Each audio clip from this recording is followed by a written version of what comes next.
Thank you. Thank you very much. Thank you.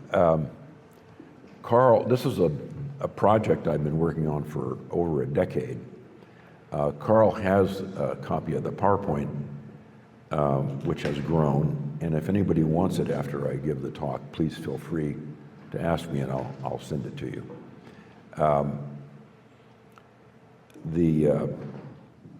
So I'm going to try to give you, I'm going to be 45 minutes. I'm going to try to cut this down to 45 minutes, not go over. If you have questions afterward, we can look into them. I've always been interested in this topic, mainly because it was one of the great natural experiments in the United States.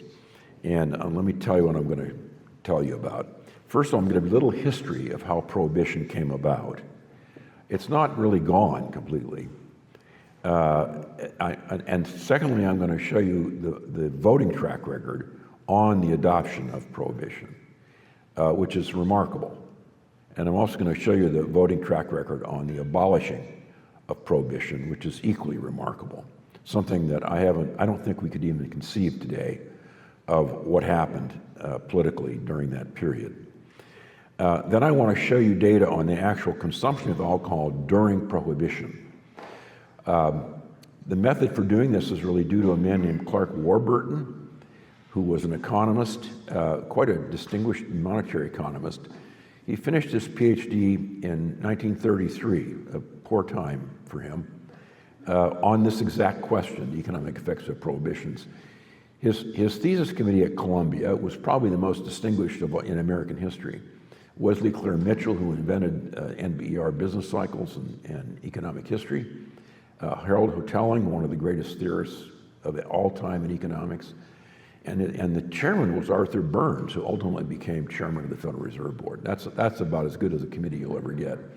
Sadly, he finished in 1933, and that's the year that Prohibition was abolished. Nobody had the slightest interest in this topic. I got interested in it because I realized that we actually had a very unusual design here. People call it that when you talk about a natural experiment. We have a pre-period, although you'll see in a minute it's a very odd one. We have a pre-period when there's no prohibition. Then we have a period of prohibition, and then we also have a period after prohibition. So we actually have a pre-post pre-design, which is about as good as you can do in a natural experiment. So I'm going to show you alcohol. Now, the reason I can estimate alcohol consumption is because all the things you used to make alcohol were still legal. So hops we were the second largest, we still are, by the way. The United States is the second largest producer of hops in the world after Germany. We were back in the 1920s, and we continue to produce hops.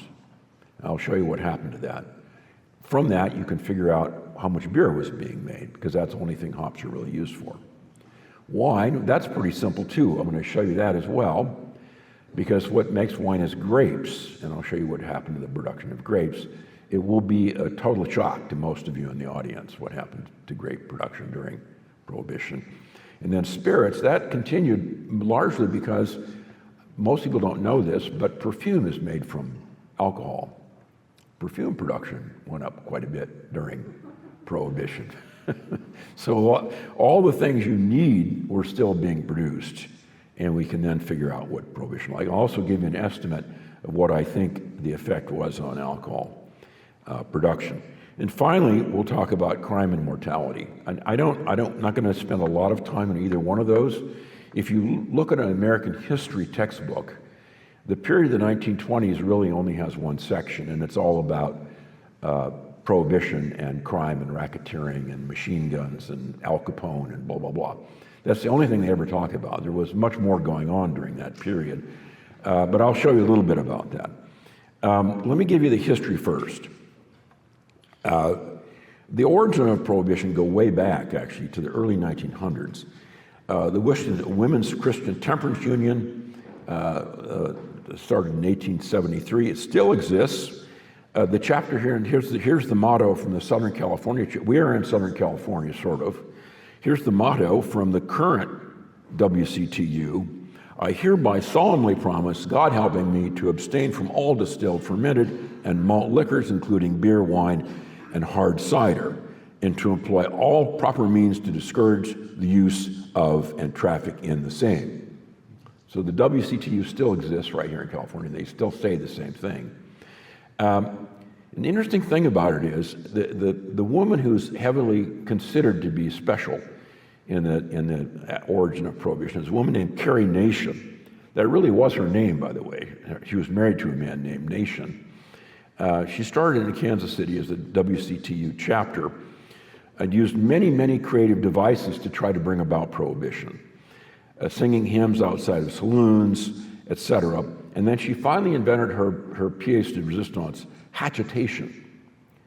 Hatchetation is where you take a hatchet into a saloon and you break it up. So downtown LA, nothing new about that. She wasn't using guns, but she was using hatchets. A lot of people think because of this discussion I just gave you, that the cause of Prohibition is women, that women did it. It was considered a women's issue, and women had the WCTU and had the right to vote. Now, there is a serious problem with this hypothesis, and that is, here's the rest of that. This is my favorite. Support for the 18th Amendment was overwhelming. Look at that. Lips that touch liquor shall not touch mine. Well, okay. Here's the problem with the Prohibition. Despite a few states having women's suffrage, the 19th suffrage amendment, this was the amendment that guaranteed the right to vote for all women, was actually passed after Prohibition. Women could not vote when Prohibition was passed. It's not conceivable. That can't be the reason. Men had to have voted for this, not women. Women couldn't vote. So the women's case, the argument that's made for that, is clearly incorrect. The timing just doesn't work. A few had adopted Prohibition. A state like Maine had adopted it, got rid of it, and adopted it again. So there were many, many experiments with it. So despite there's a kind of a basic point here, which is Prohibition was everywhere. It was adopted in Iceland, Norway, Finland, lots of other countries. It was in the air for some unknown reason. Russian and Soviet Prohibition is my favorite. Trotsky, that's a quote from Trotsky at the bottom there. No drinking, comrades. No one must be on the streets after 8 in the evening except the regular guards. All places suspected of having stores of liquor should be searched and the liquor destroyed. Trotsky was absolutely a total teetotaler, as was the Tsar. By the way, it didn't help. There were 72,000 stills destroyed by the Communist Party in 1924 because of the fact that they're called samagon. Basically, when you prohibit Russians from drinking vodka, they just created stills to do it themselves. So this was going on in all kinds of places. I think the real answer to why we got it was the Anti-Saloon League. It still exists, by the way. In fact, the remnants of it are there's a part of the National Institute of Health which is devoted to alcohol and substance abuse. That's basically the Anti-Saloon League. They're still there, doing just what they always did. It was considered single-issue politics. It was Democrats and Republicans. There was nothing about partisan politics. Wayne Wheeler was the main guy behind it. He was known for supporting candidates in either side as long as they focused on the one issue that he cared about. So I think it was a pretty good example of single-issue politics working. We've seen it a little bit with taxation now in the U.S. Taxes can no longer ever be raised. That's a single issue that was one man, in fact, really brought that about. Here's the timeline, and I want to make sure I get through this. The timeline is 19th Amendment is ratified, but it's effective 1 year later. The ratification is required we have to go through the states. There had been some wartime prohibition. Usually, during the wars, there's always some attempted prohibition. The reason is because of the pesky workers. The pesky workers need to work in order to make munitions, and if they get drunk on the weekend, they don't show up on Monday.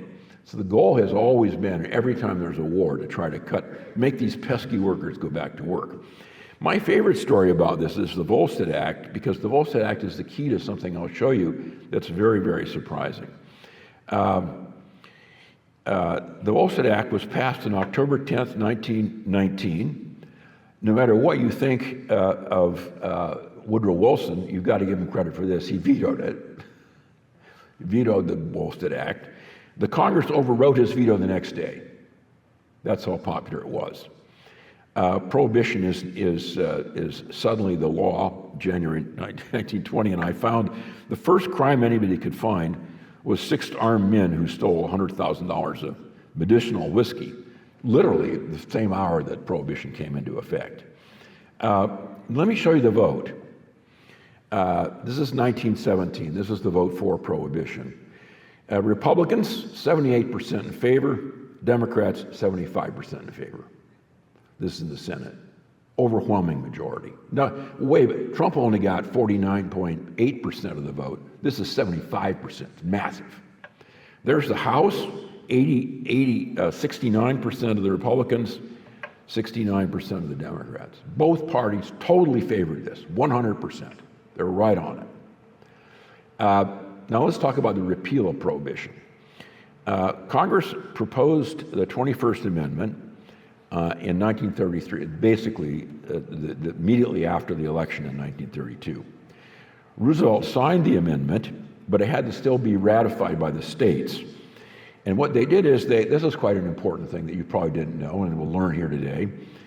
There was an immediate amendment of the Volstead Act. The Volstead Act defined what an intoxicating spirit was. That's what the Constitution prohibited. And they defined it as basically what's in orange juice.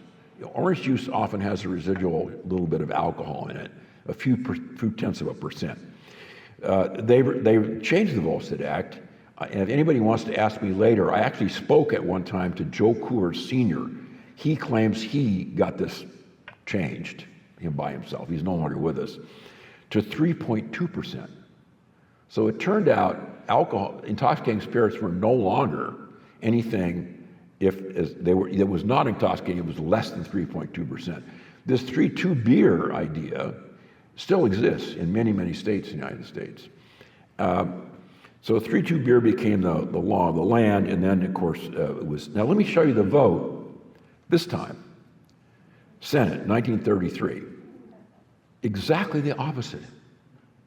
67% were now wet of the Republicans and 77% of the Democrats. In the House, it was 55% of the Republicans, not quite as strong, wet, and almost every Democrat, 84%. Now, just to show you how remarkable this is, I want to also show you what the votes were for the people who were there on both occasions. So this will be whether or not people changed their votes. Oh, well, let me show you a few examples. Here's California Senator. I put this in because we're in California. So Hiram Johnson is an extremely famous man in California history. I grew up in California. I had to take a course in California history. He was everything in the state of California. He's a Republican. And you can see he voted for Prohibition, then he changed his mind. The other two, well, his Phelan was another really famous California politician. He was wet, but he was gone by that time. Here's the basic picture. This is the Senate. These are the people now, so there's 21 that are actually in the Senate in both 1917 and 1933. You saw one of them, Hiram Johnson. There was one guy who was wet in 1917 and also in 1933. There were 15 who were dry in 1917, but suddenly became wet. So these people changed. They decided Prohibition was bad. They learned. This is almost inconceivable today. It's hard to imagine American senators learning and actually changing their position. The House is the same way. So this was an example where it was an experiment. We tried it. We clearly didn't think it was right. It was overwhelmingly popular, and then it was overwhelmingly not popular. The summary of the voting, I'm not going to go through much of this. But I basically gave it to you just a second ago. Politicians change their votes. What did the 18th Amendment say? Now, this is important to understand. After 1 year from the ratification, this is the original prohibition, of this article, the manufacture, sale, or transportation of intoxicating liquors within the importance, within the importation thereof into, or the exportation thereof is hereby prohibited. So you couldn't import, export, manufacture, or sell. Notice there's a 1 year waiting period. It didn't happen right away. Time to stock up. There's a great book by Daniel Okrent called Last Call about prohibition. It had lots of good stories in it. My favorite story is about the lady in Hollywood who bought a liquor store and then bricked the whole thing up and used it for the whole period of prohibition. She never ran out of booze at all. And I know I have had a personal friend who had a really large cellar that had been bricked up in San Francisco when Prohibition started, a huge selection of old California wines, and it got forgotten completely. It was unbricked, and when auctions became legal in California for wine, which is, by the way, was not that long ago, he sold many of them. It was a kind of a remarkable find. Other people did that too. Note the other point, this is most important of all, it was not illegal to drink. Perfectly okay for you to pull out a beer and have it, whatever you want. You just couldn't buy it. Now this leads me to one of the most interesting things that we're going to come to, which is what actually happened to consumption of alcoholic beverages. Clark Warburton is the guy who really did the best work on this, and I'm going to use some of his work. Cane and corn sugar and molasses for whiskey, grapes for producing wine, and of course hops for beer. This is a picture of hops. Now look at this a little bit carefully, see if I can explain it to you. So hop production is this thing right here. That's hop production. You can see hop production did drop. This is during the war, though, during the First World War. Now here's the other interesting thing to look. This is domestic exports. So you see what happened? We were actually exporting hops. And then you can see what happens here. Exports skyrocket. In fact, exports become, in the first beginning of Prohibition, exports of hops are all of hops. None of them are being used domestically. And then look what happens. Export of hops just drops like a stone. But production doesn't change. Where did the hops go? Well, they went into beer, obviously. People were making beer even though it was illegal. And we know that from the fact that nobody would be producing hops in order to throw them away. They'd either export them or alternatively someone was buying them from them. So hops are a kind of an interesting example. You can see, and so you can, oops, sorry, I went too far. Way too far. Okay. It's an interesting example. Let me turn, however, to grapes, which is the most interesting. For reasons that are still unclear, the Volstead Act permitted 200 gallons of wine to be produced per household. They called it the production of non-intoxicating cider and fruit juice. I think it was understood by everyone that farmers actually produced their own wine and fruit juice. So what that really meant was that Americans could, if they wished, make their own wine. That's how it got interpreted. Even a Supreme Court decision said that was more or less the case. And what that meant, of course, was that America became wine drinkers. Prohibition was the greatest boom in California wine history, and not just California. Almost every state had a gigantic boom in grape production. Grape productions went crazy. Grape prices went absolutely nuts. It was the most prosperous time for grape growers in California history. California regions were affected, but somewhat differently. Here's California wine production. This is wine production. Well, you can see that tanked. So wine production goes, there's some going on before Prohibition, but then you can see it tanks. There's no wine production. And that's 1933 when Prohibition's over. That's wine production. But that's domesticated BATF measure of wine consumption. Here's grape acreage. So you can see that we're literally, California was not a gigantic grape producer in 1920, and that's what happened during Prohibition. Prohibition created the grape industry in California. It's the exact opposite of what people say. It's not just California, but I'm not just there. Here's Amador County. I always loved Amador County because they did produce wine back in the 19th century, but by 1919 they didn't have any grapes at all. In fact, if you go on their website, they'll explain that Prohibition eliminated all the great grapes they were growing. They were eliminated long before that, but then it came back. So you can see now Amador County is growing grapes. And of course that boom didn't last because nobody really likes the grapes from Amador County as much as from other places. A few exceptions. Napa was never affected. Mendocino is another good example. There really was no grape production in Mendocino until Prohibition. If you look on their website, they say that they had a great production until Prohibition. That's completely false. There was never any production of grapes in Mendocino until Prohibition. Prohibition created it. One of the most interesting features of this, and I want to mention it because it's a research project that I'm shocked by.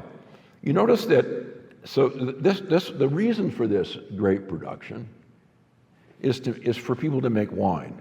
Wine was being shipped all over the United States, mostly in reefers. Jersey City in New Jersey had a whole section that was set aside for grape production. People could to drop off grapes that came from California. The Mondavi family, many others, got involved by buying grapes from California. They weren't originally from there. And in San Francisco, if you ever go up there and you see where Drum Street is, in that flat area by the port, that was all train tracks that were set aside for people to come and pick out the grapes they were going to buy. There's even a place on Post Street that I love. You know how in the old days they used to have coal chutes? You could put the coal into the basement from the sidewalk. They had grape chutes. There's one still there on Post Street. You could shove the grapes right down into the basement and the guy would make wine. The interesting thing here that I can't explain though, and that I think someone should try, is you notice that even after Prohibition is over, the grapes don't go away. Well, Amador County is an exception, but they don't go away.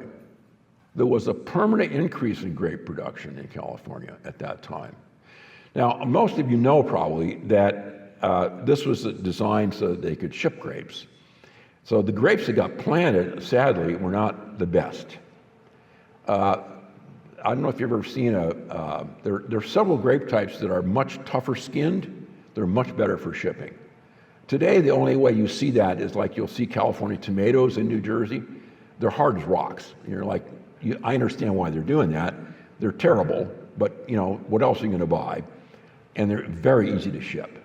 Apricots and nuts, no one ships them, not if they're ripe anyway. So the kind of grapes that were planted, that was where we were left, at the end of Prohibition, California was left the problem that you had all the wrong grapes in all the wrong places. Now let me show you a little piece of economics. This is my favorite thing that I like about it.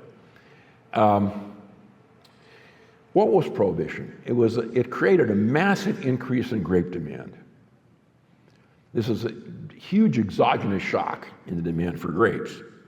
Now, a little bit, in the old days, every economist understood why it was we put price on this axis and quantity on this axis. It was because for agricultural products, in the short run, quantity is predetermined, it's exogenous, and price has to adjust to it. Let's take the watermelon market. Watermelons come to market, they've been planted. You can't change the amount there's going to be, there's just one season. If there's a lot of watermelons, the price goes down. There's not much watermelons, the price goes up. How about grapes? Well, they're an extreme example of that. You have to take at least 2 years to get any fruit off of a vine. And most people think you don't really get up to speed until you're about 4 or 5 years out. So in the short run, when you have a shock to demand, there's only one thing that can happen.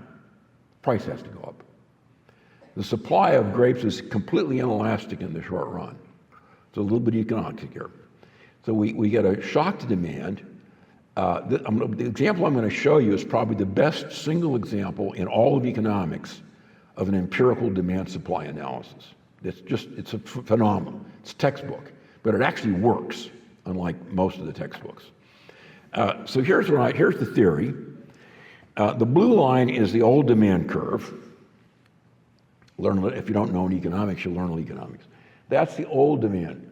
I think I have it right. Have I got the thing? It's not moving here.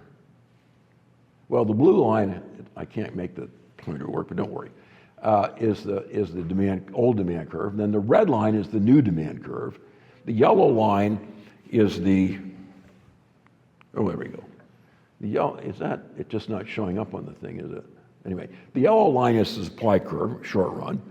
You can see what happens. The new equilibrium has to go from here up to here. There just has to be an increase in price. And then what happens in the longer run, of course, is supply is very elastic because you can plant more grapes. So in the long run, what you'll get is not any price increase, permanent price increase.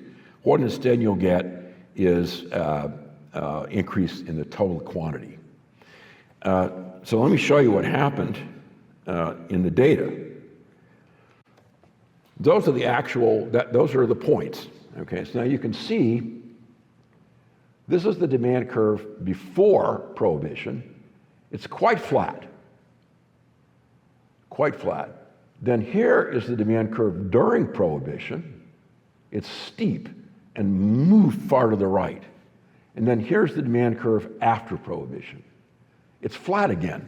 So that means it's very elastic for demand, but it's had a permanent shift to the right. That's a puzzle. So there was definitely a change in taste for whether or not people wanted wine. This is 1920, this is 1921. You can see what happened. The price just skyrocketed. These are in log terms. The price went up 200%, 250%, 250% in 1 year. You can imagine if you were a grape grower in 1920 in California, I grow grapes in New Jersey. If that happened to me, I would just, I don't know, I have to fly Paris first class. And then you can see how this fold down, right? So 1920, 1921, here's 22, 23, and then slowly we move right down here as the supply increases. So that's a little example of beautiful economics, by the way. Very, very rare to ever see an example. I don't even know any example quite as good as that. This fits the data. There's a regression for those who like them. This is regression price on quantity, and you can see what happens here. There's a prohibition effect, increasing demand by something like, or roughly price by something like 30% on average. You can do a lot more with this, and I have done it with other states. It works just fine for other states too. Texas, for example, quadrupled the amount of grapes they produced. Florida got into the act. Kansas became a major wine producer, grape producer actually. There still is a fairly large set of wineries in Kansas. This is an example of doing this with a pooled sample of price and quantity, and then actually doing it with a lot of interactions. A little too complicated. This is an example of using all states. I use state fixed effects, and then you can see the inverse of the elasticity right there, minus 0.1, and then you can see the prohibition dummy. So that actually works for every place in the country. Anyway, California wine industry ended up huge by comparison with what it had been before. Grape industry. And there's quite heterogeneity across areas. And then the biggest, of course, history of this is current interstate wine distribution. There's actually two parts to the repeal of Prohibition. The first is it says, 18th Amendment is hereby repealed. The second part, this is unknown, people forget this, says the regulation of intoxicating spirits are hereby left to the states. It is the only product in the whole United States which is not governed by the Interstate Commerce Clause. The Dormant Commerce Clause, strictly speaking, if you apply the Constitution directly, as Clarence Thomas did in one of his decisions, the states can do anything they want. Until 1959, Mississippi was still dry. There is no reason why a state can't have counties that are dry. There's nothing that the federal government can do to preclude the hindrance of trade, which is exactly what goes on. That's why these 50 states, it was a terrible mistake to put that second clause in the repeal of Prohibition. The world would not be the way it is if that had been eliminated, because the Dormant Commerce Clause would apply to alcoholic beverages as well as it does to everything else. But it's the one example of autarky in the United States. We're like separate countries. You can actually study the separate countries. You can see in Pennsylvania we have state stores. New Hampshire, you don't have state stores, but you have wholesale state stores. Every one of those things is totally okay. That's probably the only really good communism left is actually in Pennsylvania. All right, let me give you a kind of a bottom line here. Total consumption of alcohol, U.S. and Great Britain. Now, why am I using Great Britain? Here's the reason. Great Britain didn't have Prohibition.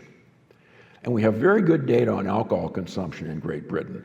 So what I'm going to show you is what, as best we can figure it out, was what happened to spirits, beer, and wine, and total U.S. alcohol. So you can see spirits probably didn't, by 1927 to 30, spirits were probably back to what their pre-Prohibition level was. Beer, apparently not. Wine has, of course, doubled in what it was. U.S. alcohol consumption was reduced from 1.69 gallons per person to about 1. That's based now, of course, not on that's based on the estimates that we have from the material that was procured to produce alcohol. Now, if you look at that, you might be thinking to yourself, take 1911 to 24 to 14, and you would see we've cut alcohol consumption down by a third. Now, why do I put Britain in there? Well, because as everybody knows, a difference is not good enough in economics. You need to have a difference in differences. In other words, we need to have a control group. So I used here Britain as the control group, and you can see alcohol consumption was actually declining in the Anglo-Saxon world. It declined in Britain too. So although less alcohol was being consumed in the late 1920s, that was also true in Britain as much as it was in the US. So I think it's extremely unlikely that, I think the best guess is that alcohol consumption was not changed compared to what it otherwise would have been during that period. This always strikes people as odd because the Roaring '20s is supposed to be this period of great alcohol consumption. Most of it illegal, but that doesn't seem to be true.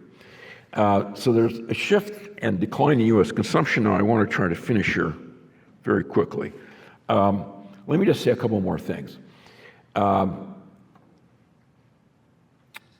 Okay. Now what happened, let me talk about two things and then I'll finish.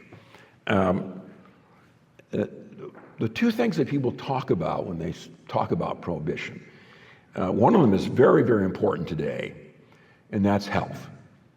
So the World Health Organization thinks nobody should drink any alcohol. Our Surgeon General under Biden proclaimed the same thing, that any amount of alcohol is a bad thing, that alcohol is bad for your health. Now, we actually have here an enormous experiment. We did get a decline in alcohol consumption, a sharp decline in alcohol consumption at the beginning of Prohibition, maybe not so much of a decline by comparison after that period, but if there is a way to figure out whether or not alcohol is a bad thing, you would think that might show up in health statistics. And I'm going to use mortality statistics just as there are other things you can use. I've tried to use some of them. The data are not very good for that period. Mortality numbers are pretty good. The other question everybody talks about is crime. What about crime? And I start with crime is that in a sense, whenever I have given this talk in the past, people immediately start thinking about marijuana. Because what we do is you create the crimes by making it so that you have to enforce these rules about consumption. This quote from Alfred Talley, who was a New York State Supreme Court judge, says, "One of the most imposing promises made by the friends of Prohibition before the 18th Amendment was that by abolishing drink, crime would be decreased to a minimum. That promise has not been fulfilled. Crime has increased in such amazing proportion that it has become the dominant consideration of most of the state and municipal governments of the nation. I need not quote statistics to the committee, I'm sure, to demonstrate that this is the most lawless country on the face of the earth. I go a step further. I assert that prohibition is one of the largest contributing factors to that dreadful condition by reason of the conceded failure or inability of federal and state authorities to enforce the law. It has created a disrespect for law, which, starting with prohibition, has gone all along the line. That's about as harsh a statement you can make about a law, I think, from someone in the judiciary. You can look at the facts. Well, you won't be surprised to see this. Oh, wait a minute. You won't be surprised to see this. You see, here are the crime figures. This is the federal court case. By the way, the prohibition was meant to be enforced by the states, even though many of them didn't do it. So if they didn't, then of course along came the FBI. And you can see the crime statistics, they literally go up quintuple. So the federal courts are just jammed with cases that they didn't expect to have. And then of course, prohibition is repealed and bang, it just goes away. So I give another example. This is the state and federal prisoners received from court, and more or less the same thing happens. So the crime thing, that's the one thing you get out of the history books, is there was definitely serious problems with crime. Part of it is not really about the thing like the mafia and all that. It's just the fact that people were arrested for having stills in their backyard, for moving anything that they had purchased and moving it around the country, or for importing from some other country. So you just create a crime by making it illegal to do these things that people don't want to stop. Now let me say a few things about mortality and then I'll finish. It is extremely hard to find any effect on mortality from prohibition. This is age-specific mortality. Well, these are crude mortality rates. I think that's age-specific. These are age-specific mortality rates. Does anybody know, by the way, see this spike right here? That's right. That's the Spanish flu. That was a huge spike in mortality in the United States. And it's very odd because it's, you can see the spikes are different for the different age groups. In fact, if you go to the very old age groups, I didn't put them on here, the mortality was not nearly as much of a problem. It was quite a bit different from the COVID disaster, but it's more or less the same kind of thing. So this, of course, causes problems in trying to figure out mortality effects, because this effect clearly is pre-prohibition, and but it happens to be almost exactly the same time. So the increase in mortality, you obviously we're not going to attribute that to prohibition. That's because of the Spanish flu. By the way, it's not Spanish, it just happened to be found in Spain first. That's why it's called the Spanish flu. And then there's also this further problem that there seems to be a decline in mortality here. But of course, that's just after the Spanish flu. And then after that, you can see it just levels out and goes straight. There is a declining mortality rate. People are getting healthier. There might be a little bit of a decline here. One of the problems also with the Spanish flu is there is this morbid idea that some people who would have died a little later actually died earlier. So you might have a lower mortality. That people thought about that after COVID-19 also, that there might be a decrease in mortality right after COVID-19 ended because of the fact there are people that kind of got swept out, the unhealthy people. In any event, it's extremely difficult to find anything that looks like any effect on mortality. And I can't find anything in any other health data either. So there are a few graphs around, mostly peddled by Irving Fisher, a very, very famous economist who rode the prohibition road. He wrote several books, most of them circulated by the Methodist Church, advocating prohibition in a way, and he has some very peculiar graphs which are not very well documented in several of those books, which seems to have made it occasionally into academic work. Let me finish. I just want to say one more thing about Russia and vodka, and then I want to end. I don't know if most of you know this. Gorbachev was not loved by the Russian people. He was known as the lemonade commissar. He didn't drink, and he thought that Russians drank too much vodka. At the time that Gorbachev was president of Russia, of course, what happened was all the vodka was produced in state factories. So he decided that they would eliminate half the vodka production. And that's one of the reasons they hate him. There was a great story I like to tell that was told to me by George Shultz, actually, the former Secretary of State. And it's a story about how there are two old guys standing in front of the vodka store in Russia. And they'd been waiting for hours to buy some vodka. And one old guy says to the other, "I'm going to go up to the Kremlin and kill that Gorbachev." Other guy says, "Great, I'll hold your spot." 2 or 3 hours later, he comes back and he says, "Well, did you do it?"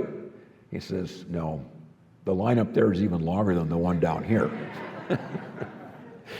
I think the lesson really is it's very difficult. Prohibition has been tried many places, it doesn't work. It's very difficult to reduce alcohol consumption.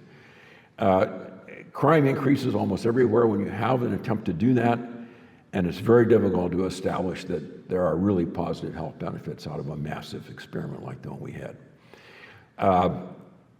I want to show you one last thing, because I always consider this kind of a depressing talk, and I am on time here.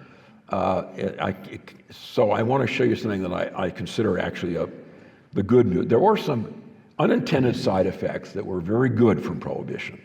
And one of them was the success of a man named Bert Williams. He wrote Prohibition, I'd play one for you, but we don't have time. Prohibition era songs, like "Everybody Wants a Key to My Cellar," "Save a Little Dram for Me," "10 Little Bottles," and "The Moon Shines on the Moonshine." The interesting thing about Bert Williams, he's a very elegant man, but he was black. And nobody knew it, because it was records and sheet music. Anyway, he made some real money out of this, and I appreciate that, and I think that was the good news. Thank you.